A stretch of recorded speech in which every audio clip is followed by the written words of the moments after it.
I'm going to tell you something that every successful person has to do, including you.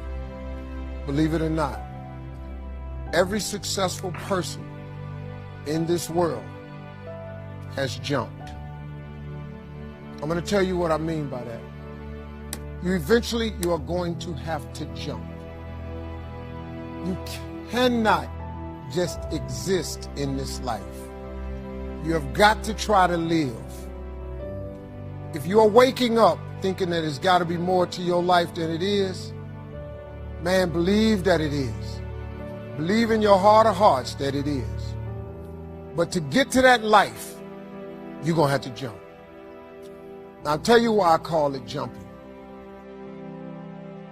When you see people in life, when you're standing on the cliff of life and you see people soaring by, when you see people soaring, going to exotic places, you hear about them doing wonderful things. Maybe you look up the street and your neighbor just gets a car every year, every 2 years. You know, how is he doing that? Have you ever thought, maybe this person right here has identified their gift and is living in their gift? You just got to quit looking at gifts as running, jumping, singing, dance. It's more than that. It's if you know how to network, if you can connect dots, if you draw, if you teach. Some of y'all fry chicken better than anybody else, bake pie. Some of you cut hair, color hair. Your gift, not your education. You go get an education, that's nice. But if you don't use your gift, that education only gonna take you so far. I know a lot of people got degrees, man, they ain't even using it. It's your gift. But the only way for you to soar is you got to jump. You got to take that gift that's packed away on your back. You got to jump off that cliff and pull that cord. That gift opens up and provides the soar. If you don't ever use it, you're going to just go to work. And if you're getting up going to work on a job every day that you hate going to, that ain't living, man. You just existed. At one point in time, you ought to see what living's like. But the only way to see what living like, you got to jump. And here's the problem. I'm going to just be real with you. When you first jump, let me tell you something. Your parachute will not open right away. When you jump, it's not going to open right away. You're going to hit them rocks. You're going to get some skin tore off on them cliffs. You're going to get all your clothes tore off.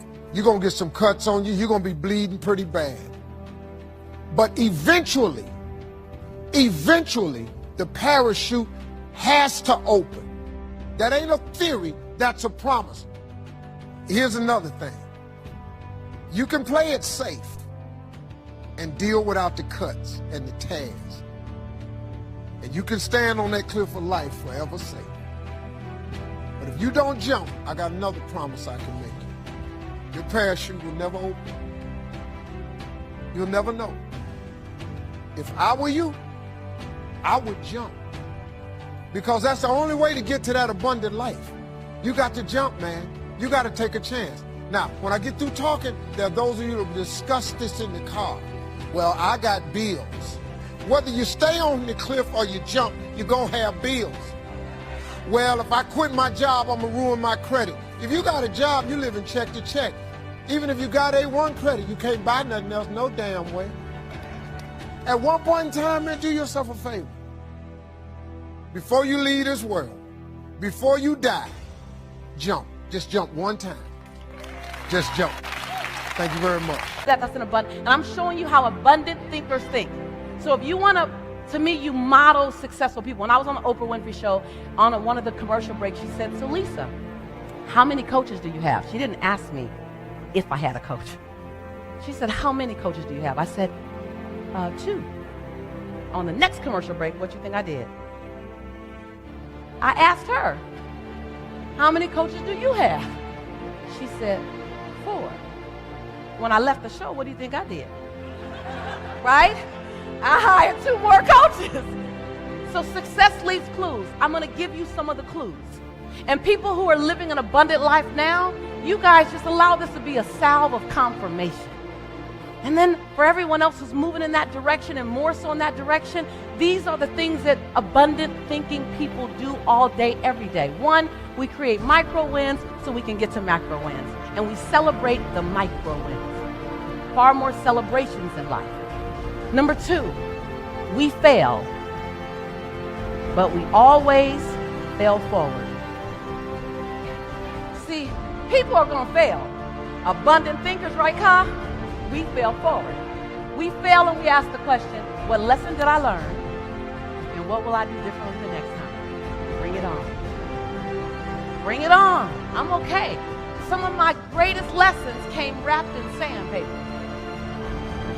They came wrapped in expensive lessons. They came wrapped with a hot credit card that I had to pay it off with. They came wrapped with a lawyer I had to hire. They came wrapped with tears on my pillow. But when I got the lesson, you better know I didn't have to get it again. Yes, yes? Some of you are using your lesson as luggage, using your lesson as shackles, and your lesson is your fuel to do it differently the next time. So abundant thinkers, we fail. We just fail forward every single time. Abundant thinkers, we're not only responsible, write this down, number 3, we're not only responsible for our actions, we're not only responsible for our thoughts. Abundant thinkers go the step further, and we're responsible for our reaction. Ooh, that's juicy. Yes, yes? Someone gonna chew on that on the plane on the way home. Like, reactions, right.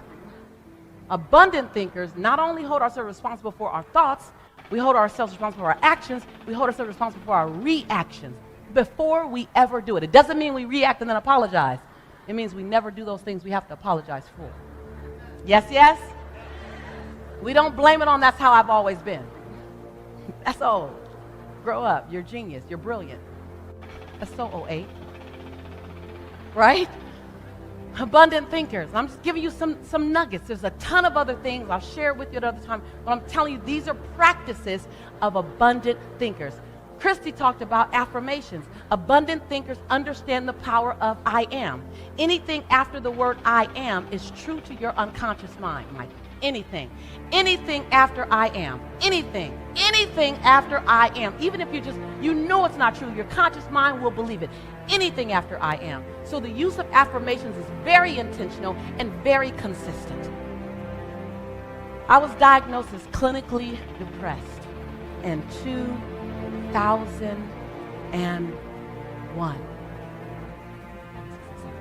1998, I'm sorry. I was diagnosed as clinically depressed. Didn't make sense. I had been in a relationship, I was engaged to get married, and my fiance, who I did not know at the time, was bipolar. And he'd stopped taking his medicines and under the belief system that love can cure anything. And so I ended up being picked up and thrown 3 feet across the room, and I ended up being choked until I passed out. And once I got out of that relationship, I just was different.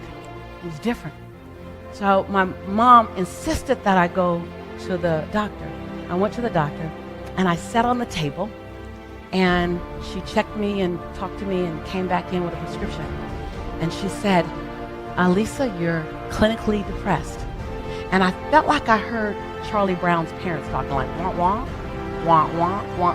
Clinically depressed, at least that'll make sense in that same sentence. And she handed me a prescription. And I read the prescription, it had my name on it, and it said Prozac. And I thought, that don't make sense. Lisa Nichols, that don't make sense. And I said, do you mean I'm sad? She said, very, very sad. I said, can I try something? And I'm not recommending you guys, if you're on medication, stop taking your meds. Please don't do that. I asked my doctor, she agreed. I said, do you mind if I try something before I take this? She goes, yes, but I need to see you back in 30 days. If you're in the same condition, I need us to try this medicine. I said, okay, I can do that. So I went home, and every day I got in the mirror, and I drilled, I am, every day. Because I realized I had forgotten who I was. I just forgot. And it was okay to forget. I just forgot. So every day for 25 minutes, I just went over the I ams. Every day, I am. And then I paralleled that with I forgive you for, Then I paralleled that with I commit to you, Lisa, every single day. I went back in 30 days, and I'm talking to her, and I'm on fire. She's just looking at me. And I'm just talking. She twisted her head again, and I'm just talking. She says, wait, I got to stop you. I said, what? She goes, what are you taking? And can I have some? I was like, I'm taking some of me. And so the power of I am can pull you through the darkest moment, the power of I am. And so I want you to really begin. It's not hokey pokey, it's not mushy, it's real,